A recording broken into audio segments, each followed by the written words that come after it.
Hello everyone, Chef Eric here and welcome back to the YouTube channel for yet another amazing recipe. Today I'm showing you guys how I make Kienyeji chicken, like a Kienyeji chicken stew. It's super easy to make, it's delicious, and if you want to take a go at making Kienyeji chicken or you want to try something a little bit different, this is kind of the recipe for you. So let's get started. So I'm gonna start by pre-boiling Kienyeji. So here I have about 700 grams of that, and I'm gonna add that into a large pot. And to your chicken, here's where tip number 1 comes in.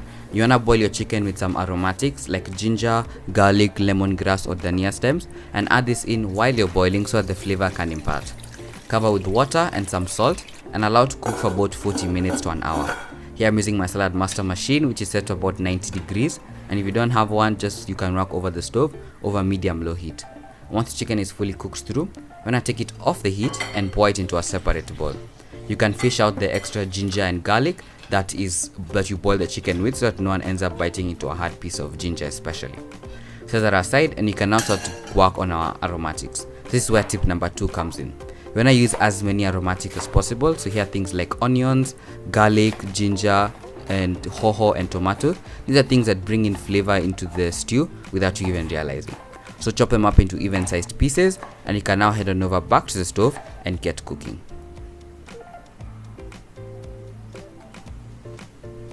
So in the same pot that you used to boil your chicken, you wanna go in with some vegetable oil, and here's where tip number 3 comes in. Don't use as much vegetable oil as one would assume, and this is because the chicken itself is really fatty, and a lot of the fat is stored within the soup, which you're gonna add in back a little bit later. So don't use a lot of oil, just use a tad bit. Fry your onions until they're nice and soft on medium-low heat, then add in your garlic and fry until nice and aromatic. Go in with your hoho and fry for a couple of minutes. This is basically just green capsicum, and then lastly you wanna add in your tomatoes. Season with salt, and you can now cook this down for a couple of minutes until they start to become mushy and soft. Now here's where the final tip comes in, and whereas you want to season your stew with some curry powder. Curry powder is a super simple blend of spices that is gonna make your chicken taste absolutely amazing.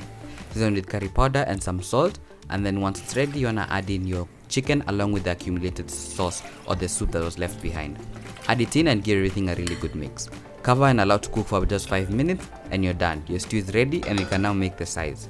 For the sides, I was serving it with some rice and cabbage. Just gonna start by adding a cup of rice into a small pot along with 2 cups of water and salt. Cook on medium-low heat for about 20 minutes until the rice is fully cooked. In the meantime, we can now start to work on our cabbage. So chop up some white cabbage into thin slices along with 1 onion into also thin slices, and you can head on over to the stove and get cooking. So in a large frying pan, you wanna add in a touch of vegetable oil along with your onions and cook them until they're nice and golden brown. The golden brown color in the onions are gonna give the cabbage a really nice flavor. Go in with your thinly sliced cabbage, season with salt, and cook for just 5 minutes on a super high heat, and serve them while they're still crunchy. Don't overcook the cabbage until it becomes really mushy and soft, and you're pretty much done. Serve with the rest of your ingredients, and you're done. And as always, the full recipe with measurements and descriptions in grams and cups is available in the link description box down below.